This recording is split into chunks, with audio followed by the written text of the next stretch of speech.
If you're not watching the live version, the live video version of the Project Scars podcast, welcome, by the way, to the Project Scars podcast. You are really missing out, Brett, because you're missing, something like 10 to 15 seconds of all of the hosts doing a little chair dancing to our rocking intro. Like truly some of the lamest middle-aged Midwestern roots chair dancing you ever saw in your life. Yeah, absolutely. I'm real proud of us.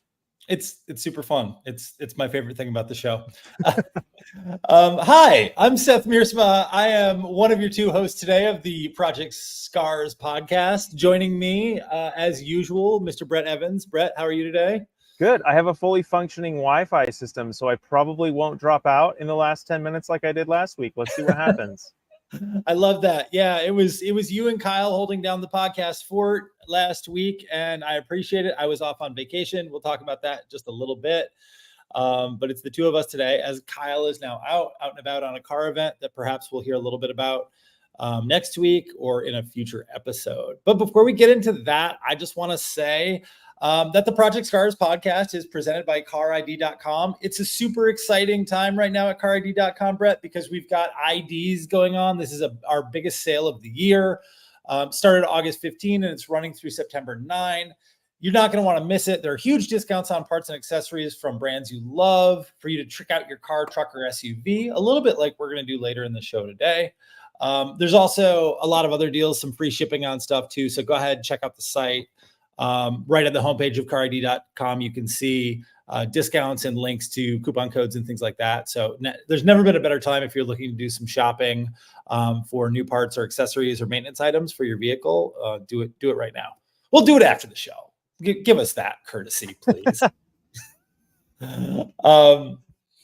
So yeah, we're gonna have a fun little exercise today that we sort of threw together, earlier today, this morning. That I think is going to be a good time. But before that, I don't know. Like I was gone last week. I was in Maine, so I didn't hear what was happening. Were you driving anything interesting? Any more updates in terms of personal cars, motorcycles? Not a ton on the personal front, but we did talk a little bit about OEM Plus mods, which is right exactly when my internet cut out. So I didn't get to plug our household's latest OEM Plus mod, but I can do that now. So my boyfriend Noah is a big BMW guy. He drives an E90 BMW 328i sedan. It's the last naturally aspirated straight six that BMW put in a 3 Series. Very cool car. His is a sport package with a manual transmission. The only thing he doesn't really like about it is it shares a garage with my car, which is a Z4 3.0 SI. Same engine, but it has the 3-stage manifold air intake. So you get 30 or 25 more horsepower and like 10 or 15 pound-feet of torque extra. So he's always been a little bit jealous of that until last weekend. In other words. Exactly, yeah. Until last weekend when he ended up finding a junkyard 3-stage manifold and bought a good condition used oil cooler off of eBay, and he put that on his car. So now his car, pending some final tuning, will make as much power and torque as mine, and just be a darn cool 4-door sports sedan. So this was a cool OEM Plus mod. We talked about it last week a little bit, mixing and matching, the best of the best from a bunch of different automakers. Kyle called it factory floor Lego, I think, which is pretty cool. So we had a good time talking about OEM Plus. And yeah, I'm really stoked. We haven't done the final tuning on the software tuning on the 3 Series yet, but once it gets done, it's going to be a ripping little sports sedan, and I'm really excited for that. Is that an upgrade that a lot of people do? It's not unheard of. Noah's always been a little bit reticent to try it because we live in California, and California obviously has some pretty strict regulations regarding like software tuning and emissions and air intake and everything falls into that. So, but a friend of the podcast, friend of CarID.com, Peter Nelson, has a car with the same engine in it. He's got a 128i, and he did the 3-stage manifold with he kind of cobbled together a 30i tune, like a 130i tune, even though that car never existed, and it passes smog just fine. It's an OEM tune, so it doesn't get flagged by the computer, and it passes the sniff test and everything. So when Peter was able to do it on his car, Noah decided he was going to try it on the 3 Series, and it's going to be a lot of fun. I'm really excited. Even before the tuning is done, the car still runs and drives like a normal 328i. So, we don't obviously no change there, which is good because that means we can kind of just run it and it'll be fine. But once the software gets done, it'll be fun. I'm really excited for it. Yeah, that's super cool. I also love that generation. Someday soon we got to do a BMW sort of brand breakdown. They've been promising those for a little while, but that E90 is my favorite. I think probably my favorite 3 Series, honestly. Like if I'm really truly honest with myself about like everything that I like in a car, the ability to actually like daily drive it, the performance on hand, and I remember having a phone call with my boss years ago when I was driving a 328i sedan, like just a very much like Noah's. It sounds like sport package sedan. For work, was this like a review? Work, yeah, press car. Cool. And yeah, at the time it was on the way out. Like we knew that the E90 was almost done, so it was kind of like end of life for that car, anyways. And I called up my boss, who's a big car guy, and was like, "Man, I'm realizing like how many people get away with buying this car if they're, like are partnered, married, like have kids or something, because it's such a practical thing. It doesn't look the part at all. But because that engine is so good and the transmission was so wonderful, like it really is like a subtly handling, like awesome to drive sports car that's super, super utilitarian as well. So I will probably die on the hill that the N52 engine, which is what that car has, is possibly BMW's like best engine of all time. And I'm not going to say like that's a bold claim to make when there's things like the S65 V8 and the all these other cool awesome engines out there. But the N52 kind of just like nails like the BMW hallmarks. It's super smooth. It revs so fast because there's a lot of like lightweight, like forged and magnesium and like a lot of lightweight parts in the engine. Yeah. It breathes so well, and it just feels like a BMW should feel. So big fan of the N52. And yeah, you said it exactly right. Like it's just no one would expect that car to be just kind of as like underhandedly good as it is. Like it just kind of like flies under the radar, but it's so good. Such a little bit of a sleeper, just not a sleeper in the like 0 to 60 kind of way that we're used to talking about it. I mean, you're not gonna like blow the doors off of like most modern sports sedans. I bet even like a previous generation Camry V6 could outrun it, but like it just does everything so nicely. Right on.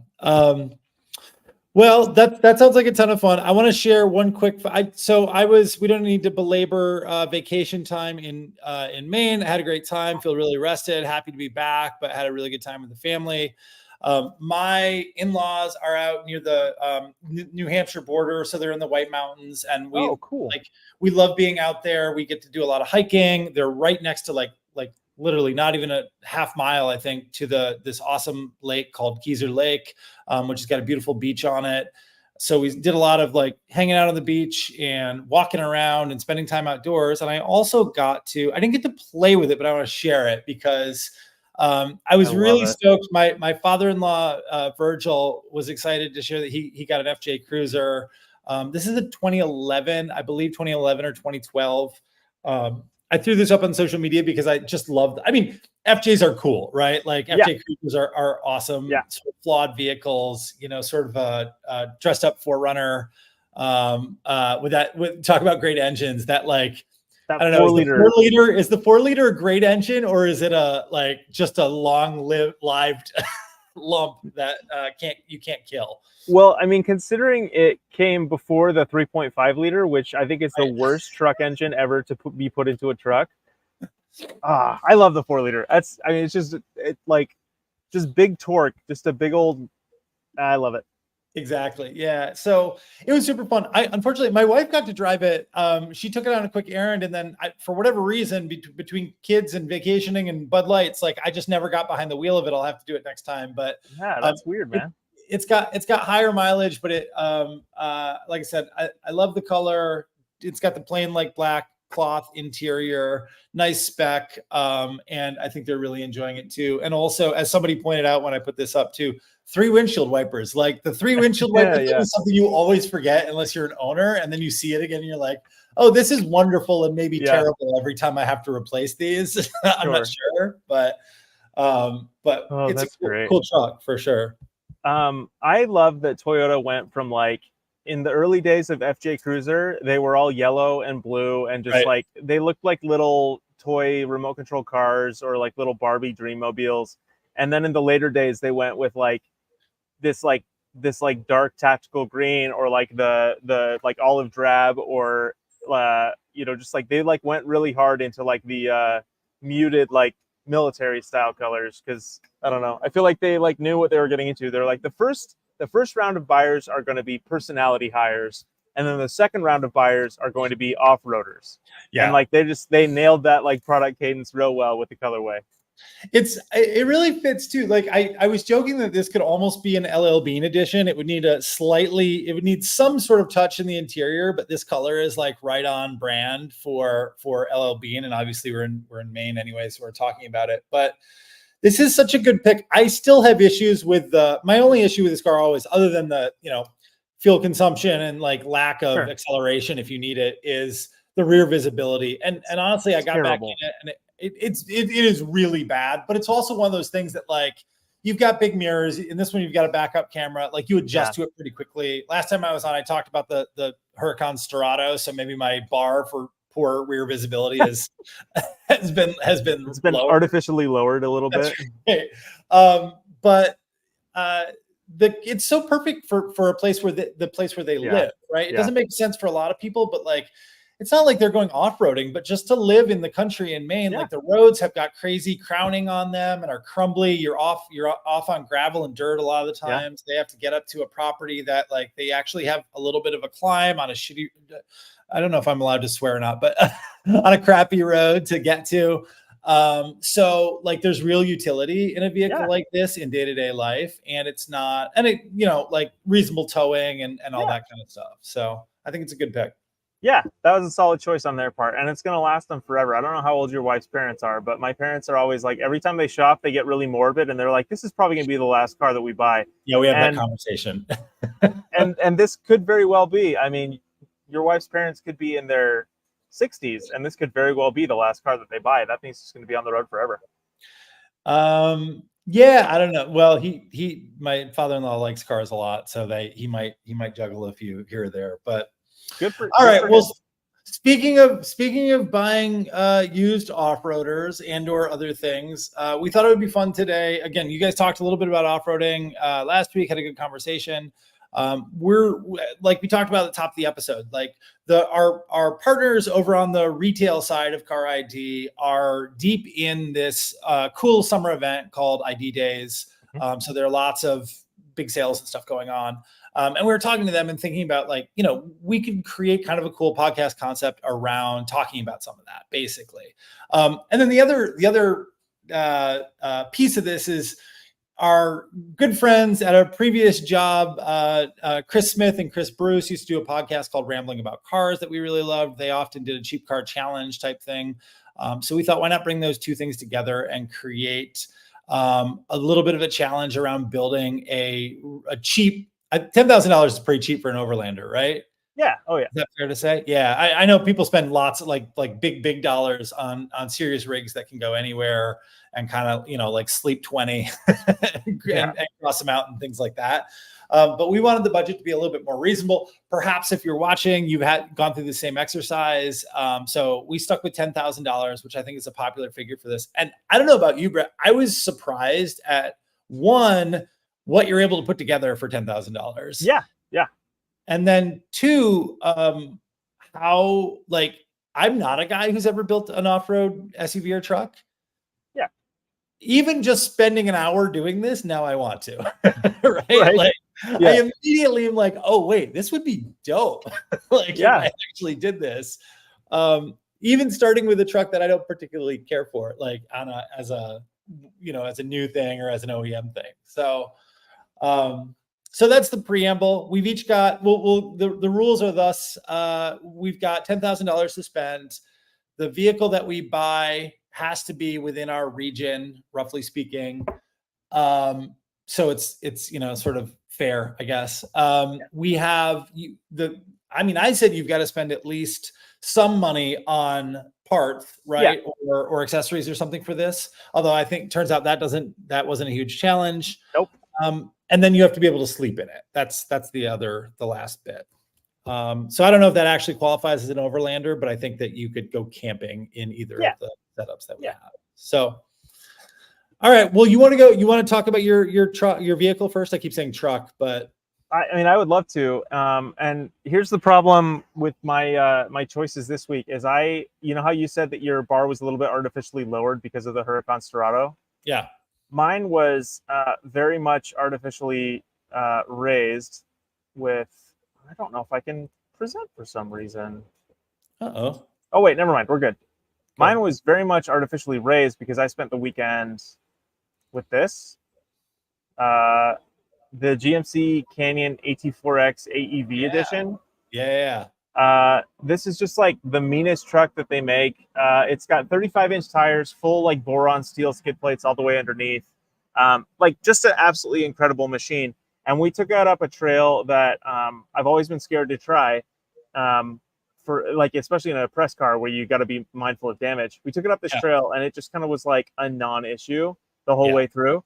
So this was a $67,000 truck, and if you could possibly make the case that a mid-sized truck could be worth $67,000, I think this one would do it. So this was my weekend. Had a great time in this, and then I get to work this week, and I'm told that I have to spend $10,000, a seventh of that money, and it was just kind of a challenge. So that truck is so awesome. By the way, just as an aside, like I've now been in.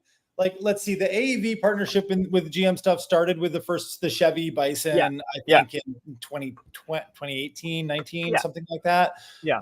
So I believe I've been in just about every product that GM has done with the AEV, like collabs and parts on it. All of them are killer, right? They look good. They go anywhere.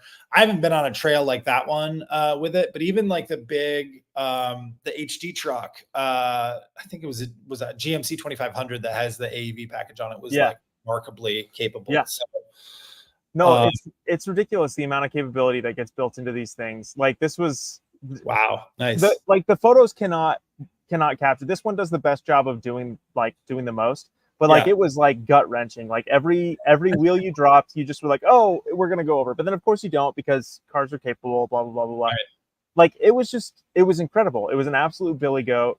The one pedal driving was really nice. So like when you're in low range, you can it'll automatically apply the brakes whenever you lift off the throttle. So you can kind of just dial in the perfect amount of throttle. Great, just a great truck all around. My choice for this one, I suspect, would be a little bit less impressive, just right out of the box. Again, lower price point. Yeah, there you go. Yeah, we're looking at a tenth the price. Let's see if it's going to share for you. Come on, baby. There we go. Yeah, looking at a tenth of the. Oh no, wait. So, okay. So here's the problem. This isn't the actual one. Love it. Great truck. This one's in Portland. You already read me to filth about it earlier. 2002 Isuzu Trooper S in Portland. Yes, that would be cheating. I know that Los Angeles is a large metro area. I do not believe it extends to Oregon. So we're gonna veto that. Yeah. My bad. Okay, sorry. Hold on. Let me give you the real one. The people who are listening are just so annoyed at us right now. There we go. Okay, so this is the actual vehicle. Ooh. Still in a Isuzu Trooper, in far less impressive condition. This one's a 1992. Yeah. You can see there's definitely some like existing trail rash, or probably, around the town rash on the car already. Yeah. But the interior on it is, it has a Life is Good spare wheel cover. Love that. Of course. Yeah. Sold. Truly. The interior on it, though, is kind of amazing. So these back seats, like, they look perfect. They look like they've never been used. It's got this like beautiful 90s like mouse fur fabric that we talked a little bit about last week, that Kyle and I both would wish would make a comeback. Part-time 2-speed transfer case. You got 4 low, 4 high, and 2 high, which is exactly what you want with overlanding. You don't want to be burning gas when you don't have to, but you also want to be able to get down into 4 low. Yep. This is kind of my pick. and it's got the 158,000 miles on it, which is not a ton for this engine. It's got a 3.2 liter twin cam Isuzu V6. I had this engine in my I had a Honda Passport a few years ago, and it had like 240,000 miles, and it still ran okay. It wasn't perfect, but it was fine.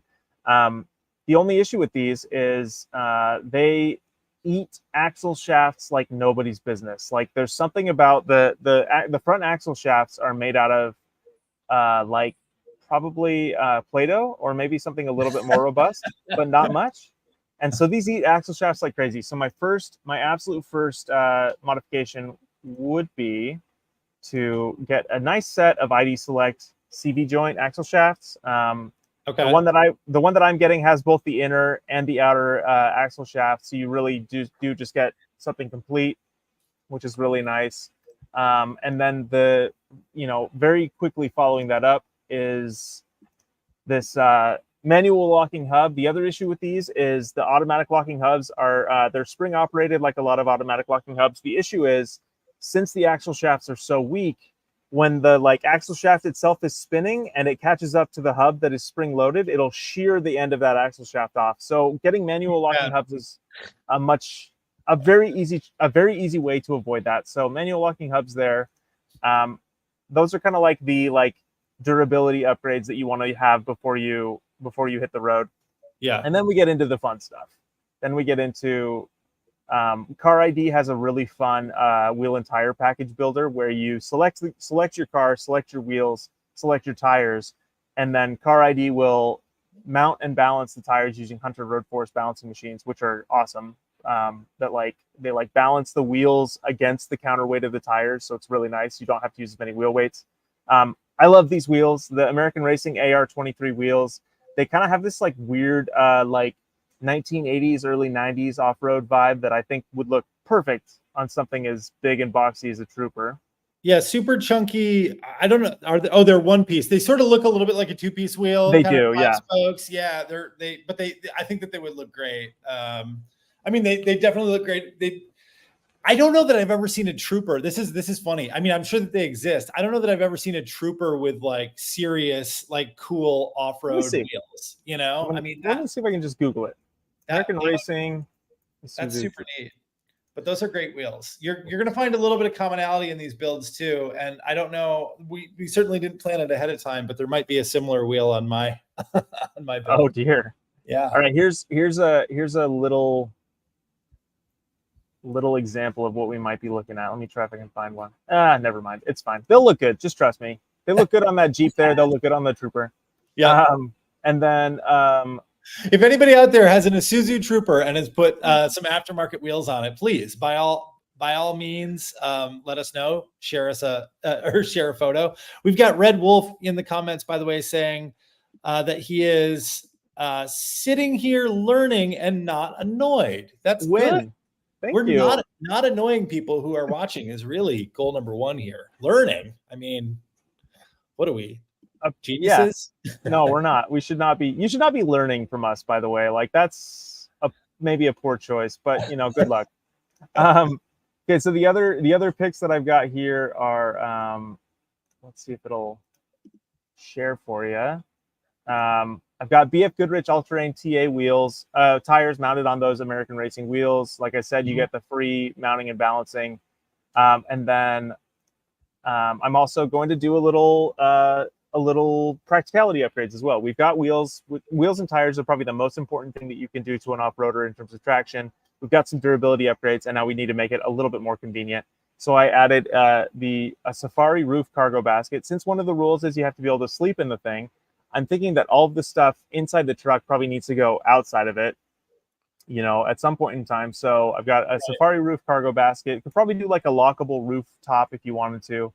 And then again, since we are sleeping in the thing, I picked the Airbeds XUV seats down air mattress. So this is an air mattress that has cutouts for wheel wells. So you can kind of fit the thing, and it kind of expands to take up the whole inside of the cargo area, which is kind of nice. So we're going to do that, and I'm going to be able to sleep good and comfy.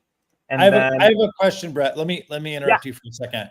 Yeah. Because I think that I missed it when we were cycling through Troopers. Sure. How much are you paying for your vehicle? Sorry. Yep. The vehicle to start with is $34.99. Oh, right on. Yeah. It's in San Diego, so it's about a 3-hour drive from me.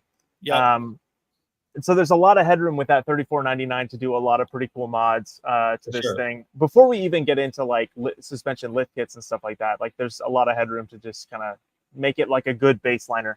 And I don't want to interrupt your build, which is great, like going through that stuff. But did you? And I know that we did this a little bit quickly today, but strategically, would you, if you were doing this for real with your $10,000, do you think that you would rather err on the side of like a vehicle that you believe mechanically is reliable? Obviously, you don't want to buy something that's going to fall apart unless it's something you're going to replace. Like spend less money on the vehicle and then upgrade it to your spec, or would you rather cheat the other way and spend more money on the base vehicle and have it be a little bit less exactly what you want via the upgrade route? I'm definitely on the former, and that's speaking a little bit from experience. I bought a Lexus LX 450 a couple of years ago, and it had a lot of modifications done. I've talked about it a little bit on the podcast before. It had a ton of modifications done that are kind of just like thorns in my side now. Like it's got a big bull bar with fog lights that aren't aimed right and are not able to be aimed. And it's got like a lift kit that's fine, but is kind of just a little bit harsher riding than I want it to be for what the truck ends up doing most of the time. So I would probably rather go the opposite direction. The thing that I really like about this particular Suzu Trooper, and no offense to the owner at all, I like that it seems like it's fairly well sorted mechanically. I like a clean interior for sure. I don't care that much about the exterior of an off-roading vehicle. So I really like that this one is kind of like pre-scruffed and like ready to rumble. And I like that, the first one that I showed you from Portland was in mint condition and it was $7,000. So this is half the cost for largely the same mileage, literally the same powertrain. And probably similar levels of reliability. You just have a janky exterior that you're already going to jank up anyway when you're going out overlanding and off-roading. Yeah. So I tend to agree. I think for for something that I was going to take off-road, for something that I was going to like really go overlanding and go camping in a lot or things like that, I would rather buy something where I'm not concerned with the resale value because I'm going to modify it anyways, right? Yeah, so totally. My expectation is, certainly there are some things that you can do in terms of modification that may like eventually sort of increase the value of the vehicle. Yeah. But like, I think the general rule is that the stuff that makes it more custom to you, you might enjoy it a lot more. You might use it a lot more, but it's not necessarily going to add the like value back into the vehicle. Right. Yeah, so completely. I'd rather already take something that where I know that the value the value has bottomed out. Yeah. I think cosmetic stuff fits the bill nicely there. So yeah, that's kind of like the brass ring for an off-roader is you want it to run well, you want it to be nice, you want it to be comfortable and easy to live with, but the exterior, like in my opinion, is the first thing to go. You might as well save some money by getting something that's already a little bit beaten out. Yeah. But yeah, no, so I really like this pick for me, in like a purely purely selfish way. I think this one would be really cool. Yeah, and then the only other two mods that I added, I didn't do a lift kit, I didn't do exterior body protection or anything like that. I just added roof basket and the interior, and the grand total for all that stuff was $62.75. So we got the truck for $34.99. The biggest single ticket item was the wheel and tire package, which came out to $1783.91. And you get free shipping under ID days right now on every wheel and tire package, which is nice.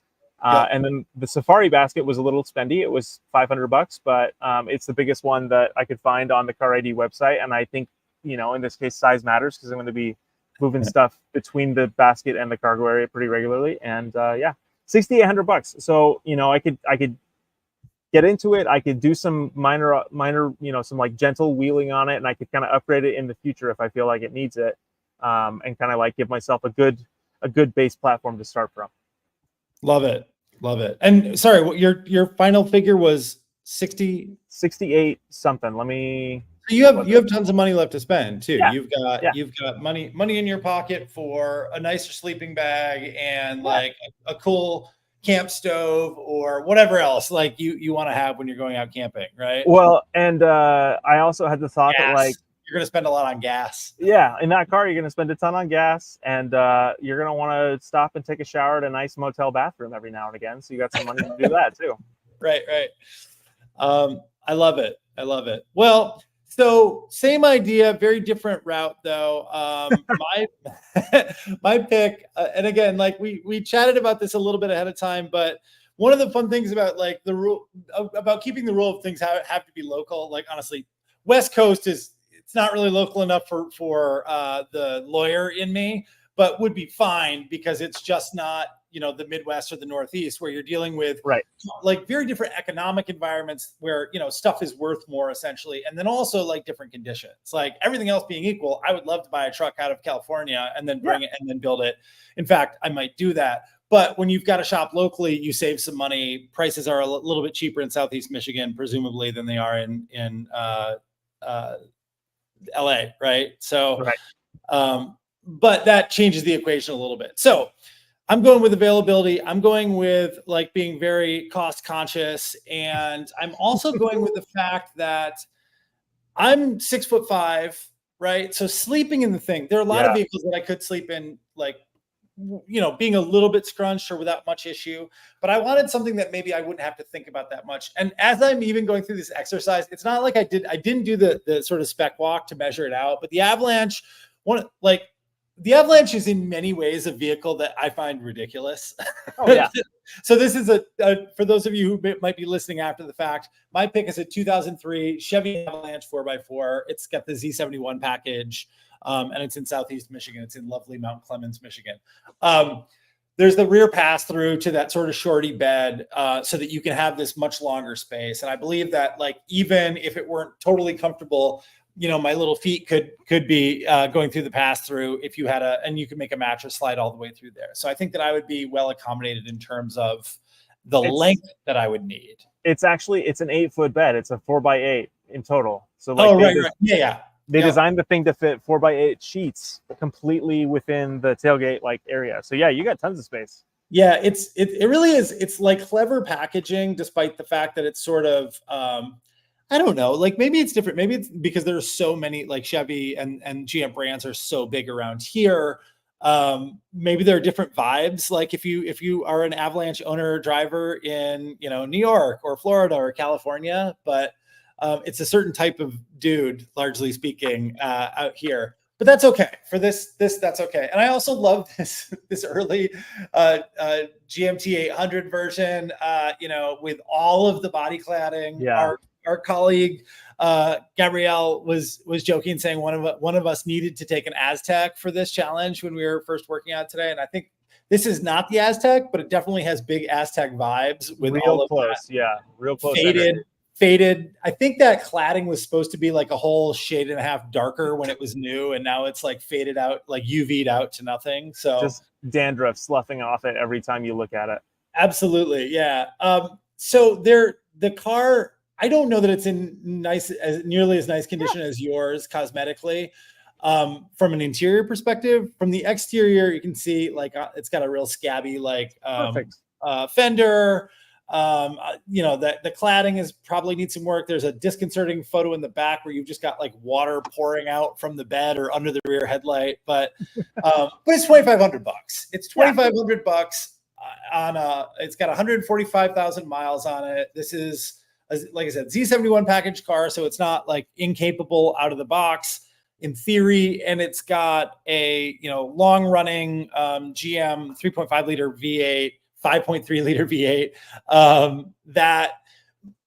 My general operating principle around something like this is stuff is definitely going to break. I don't know what it will be. It's going to be the parts to fix it are going to be plentiful and generally speaking cheap. Or if it's something that I need to actually have worked on, the labor is also going to be reasonably cheap. Right. Completely. Yeah, absolutely. This is the kind of thing that like any like dude in a like desert gas station could work on. Like you break down in the middle of nowhere, Nevada or Utah, and anyone that you come across is going to be able to work on this thing. So absolutely. Well, that is the goal for sure. That largely speaking, it doesn't have to be me. So I'm only in for $2,500 $2,500 to start. I've got plenty of money to do the build. Let me stop sharing and switch this. Oh wait, can I just do this? Let's see. No, I can't. Here, So let no, let me get your link queued up. I got you. We are opening my cart, and here we go. So starting with wheels, I actually don't know if this is the correct place to start, and I did go with a wheel tire package, same as you to begin. The overall like running gear on the truck looked a little bit tired, so let's give it some attitude. Let's give it some meteor rubber, right? And like you, I've got a set of 17-inch American Racing wheels. These are the AR 172 Baja one piece in satin black. They've got that, kind of like telephone dial hole pattern around it. I think they look pretty cool. Black wheels on a black truck makes it pretty easy. And then set of Mickey Thompsons. These are the Mickey Thompson Baja Legend EXPs. They're 35-inch tires.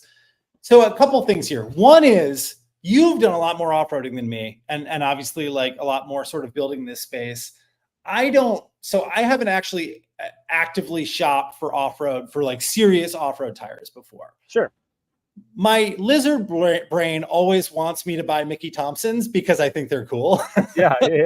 I like the brand and I like the tread pattern usually. So I don't actually know if this is a smart decision. And as I was like going through this, I realized like, oh, the lift kit isn't really optional in this case, because I think even with a 6-inch lift, like there's a decent chance that you may have to do at least some of that body clad removal, but we have a solution for that.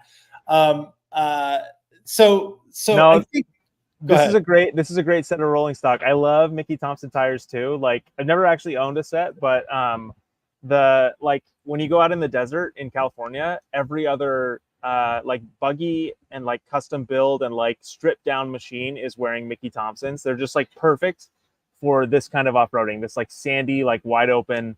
This is a good choice. I'm very excited for this. This is a good build so far. Okay. So I've got those, and same as you, we're looking at, let's see, same deal. The wheel and tire packages are great anyways. Like the tires come pre-balanced, pre-mounted, and we've got I believe free shipping on the wheel tire packages and ID days right now. So I'm in for $25.76 and some change on wheels and tires, which honestly, considering that this is a gigantic upgrade, doesn't seem that bad. Now, it's also more than the cost of the vehicle. So I'm instantly in a new category of truck owner at this point, but that's okay. I'm fine with that. At least it's like a functional set. They're not like 22s with rubber bands. It's like a functional set of tires. That's right. All right, so moving on, we can go ahead. We've got the installation and we've got the mounting and balancing. We'll skip this a little bit because we've got the lift kit that we need, right? So again, trying to get the truck up high enough so that like front and rear, so that I can actually fit those meats like under the wheel wells. So here we've got, I don't know anything about this brand. This is just one that I was able to find on the site that fits, like is a guaranteed fit for the 03 Avalanche. It's from a brand called Zone Off-Road, and it's doing a 6-inch lift up front and a 5.5-inch in the rear, which is why I said I'm not 100% sure. I think that we're saying the wheel tire package is guaranteed fit with a 6-inch lift on the vehicle, which, by the way, that's kind of cool too, that like that functionality is baked into being able to find stuff. Like you can say like, I've got this truck, this year, make, model, but I also have done a 3-inch lift on it, and it'll sort of sort your options with the wheel tire packages based on that. I didn't know that actually going into this, and I think it's cool. All that said, according to my kit, I'm only getting 5.5 inches in the rear. So we may have to do a little cosmetic modification here. You're probably more okay in the rear because the rear isn't going to flex as much anyway, and the wheels don't turn. So like you could probably cheat. If you're going to cheat, you could cheat in the rear. So I think you're still good. Yeah, I'm trying to be transparent with the viewers and the listeners that I may not have checked every box completely. Like if I was sitting talking to one of our experts about it, they might give me some pause for thought. But we'll stick with it. So we're not experts. Contrary to Red Wolf's comment, we're not experts, and you shouldn't be learning from us. So go ahead and put that 5.5-inch lift under your Avalanche. This is another big chunk of change. I think it's probably worthwhile overall to get the kind of ability, and again, like to get the wheels and tires that I want on it. So that's $1,927. Well, it looks like you're getting like gas shocks and like the torsion key and everything like that. Like you're getting everything you need to actually make it work. So that's good. That's another thing that I like. Again, if this really was my personal project, like I realized that you can buy a lot of the components for the kits bespoke. Like you can get individual springs and et cetera. But it would be more comfortable for me, especially somebody who would be like, reasonably knowledgeable, but never having had the experience before, to get the package that has everything that I need to do to get the job done. Right. Definitely. So I'm willing to pay a little bit more for that, if that indeed is the case. Now, from let's go back to my list. From an interior perspective, here's another one that I think is important. Again, we are overlanding potentially in very different climates. Old cars tend to have crappy batteries, especially when they're $2,500. And if I'm doing this, like my go-to would be driving this up to northern Michigan, right? The northern UP or the Upper Peninsula, the northern LP or the Upper Peninsula. So I want a good battery. I want a battery with lots of cold cranking amps and lots of power. And we've got this one, this Odyssey Extreme Series battery. It's expensive. It's $384, which is, like not inexpensive. It's a fair amount of money for a battery, but I can't remember. I think it said this is like 850 cold cranking amps or 800 cold cranking amps. So it's like really serious, and it's not going to leave me stranded if I'm driving, later in the fall and we have a serious snap, which is, a real fear. So what else do we have? I went with some Carhartt seat covers up front too, not because I thought the interior was in a bad condition, but because I think that seat covers in a a use case like this are probably pretty helpful because you're going to be dirty getting in and out of the truck. Like if you are trying to retain any of the original interior stuff, these are really great. The Carhartt stuff is awesome. Like, it's a little bit like the same material as like Carhartt workwear, so it wears really rough. It looks pretty cool. These are gravel, which is kind of a medium gray color, so they're not going to clash completely with the black interior, the rest of the black interior.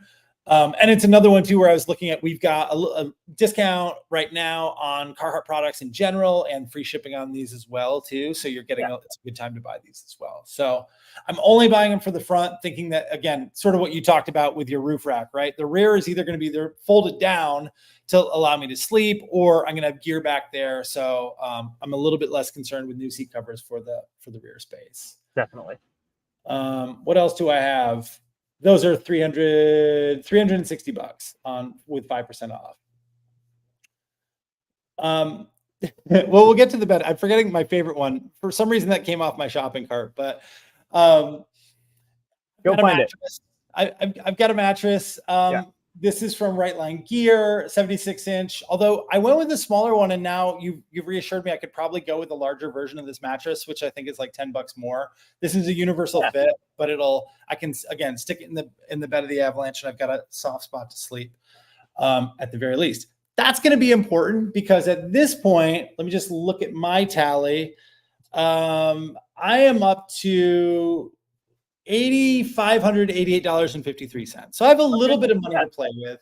One impediment that I've run into is the Chevy Avalanche. Getting a topper on it is a little bit difficult, right? So I don't have a great solution right now. So this might be more of a either sleep out under the stars kind of a situation, which is not great, again, considering the location that we were talking about.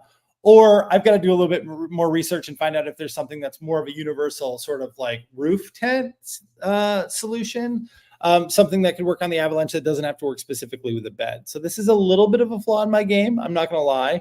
Well, I just dropped in our private chat in the podcast room. I just dropped a link that might solve your problem. I don't know if it's exactly what you want, but it's a Tuxedo soft rolling tonneau cover. Yeah. So it would at least keep the car, if you had the mattress in there and if you had like the glass window in place, if you didn't remove the glass window, which I'm not sure if you could do on the midgate actually. Do you have to remove the glass window to fold it? I think you do. Yes. Okay. Yeah. But at least you'd have like the overhang of like the flying buttresses off the roof and then the tonneau cover over your feet, theoretically keeping you dry and helping you stay somewhat insulated and stuff like that. Yeah, I think that's a really good idea.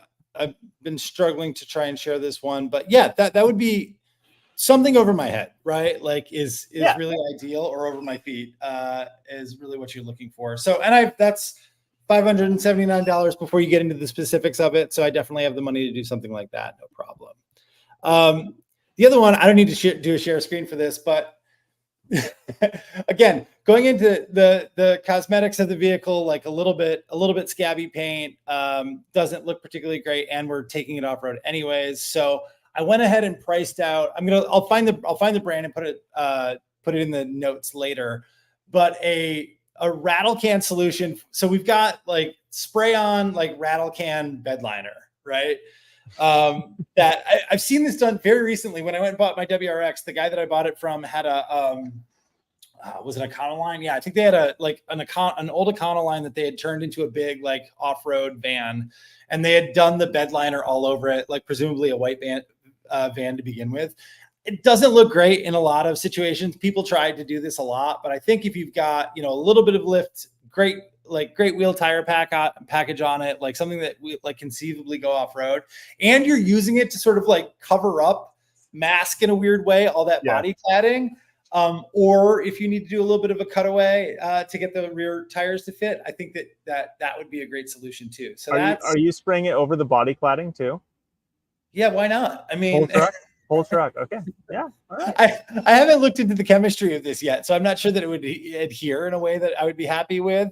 But for the sake of argument, let's just say yes. Let's just say this is a backyard project that Seth and the boys do with over a couple of beers, and we figure it out on the fly.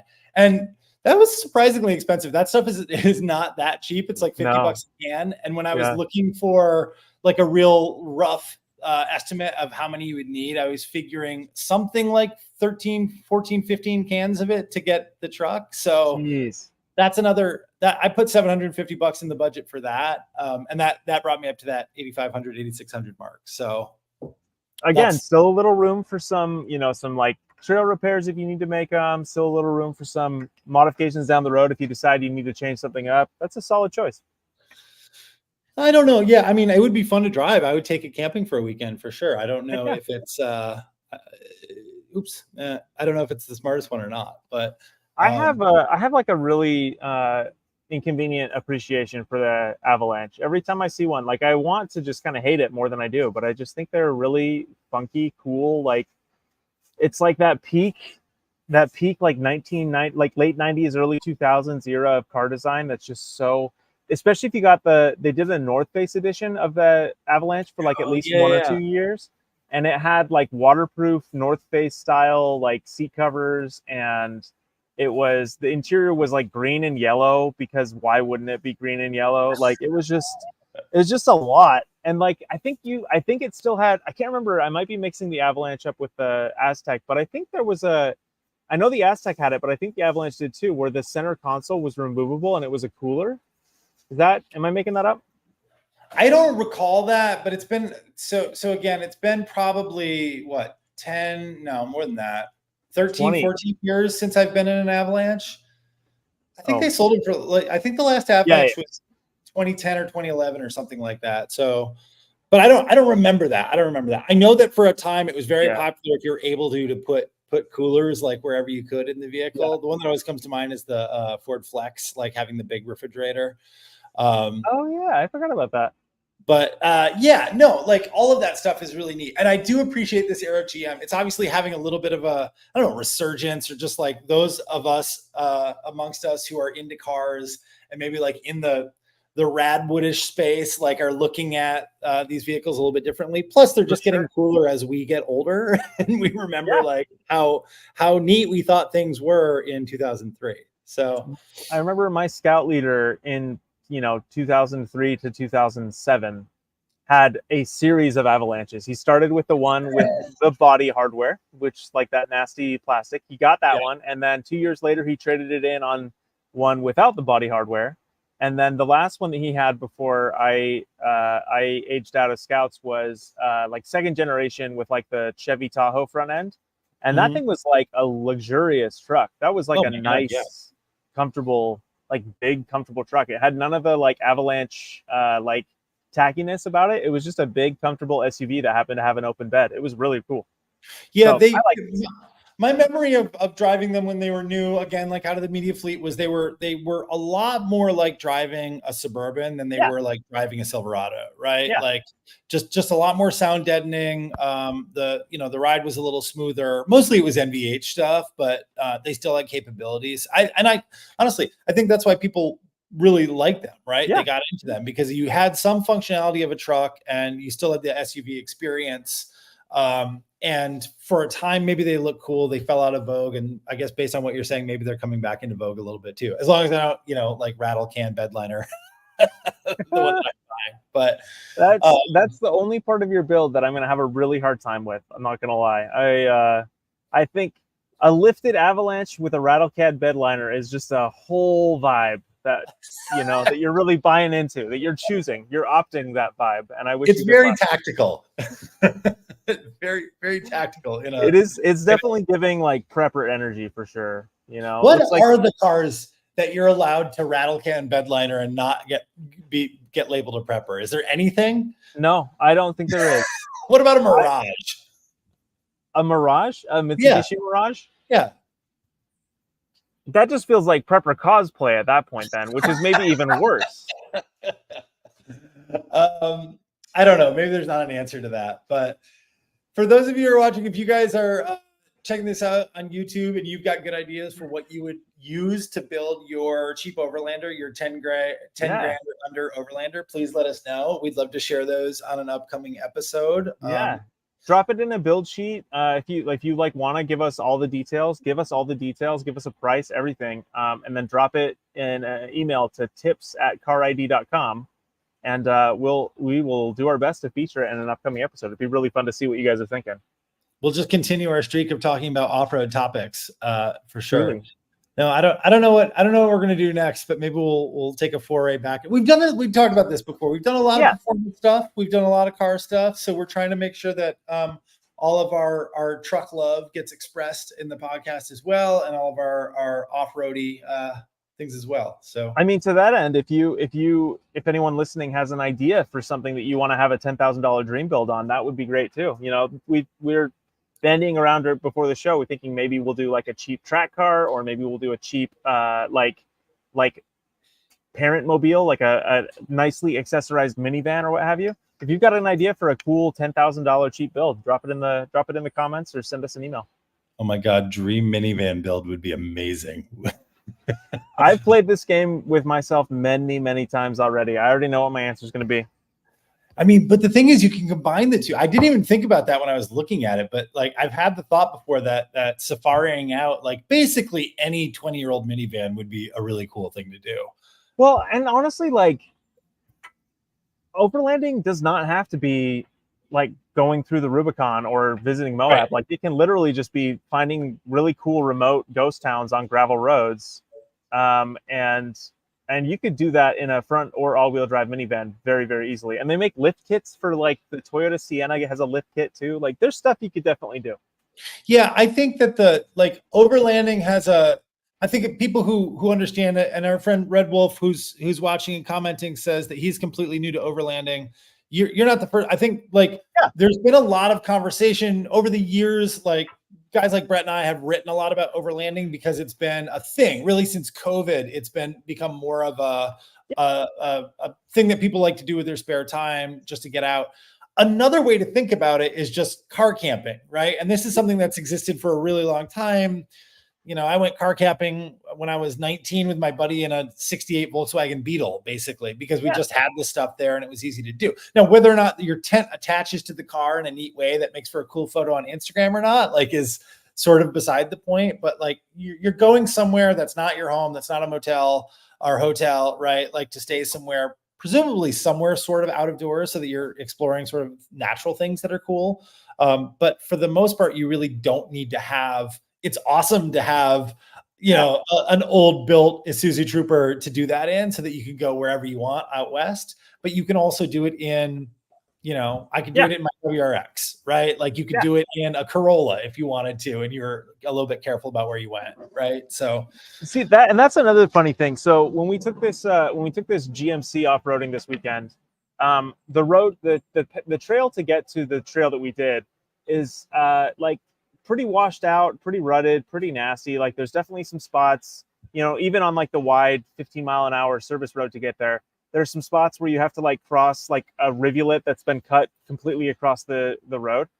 And we got to like the parking lot before you get to the actual big trails, and there was a Nissan 350Z in the parking lot. So like if you're careful, and if you know what you're doing, and if you maybe don't mind scraping your front bumper a little bit, you can do car camping in anything, like absolutely anything.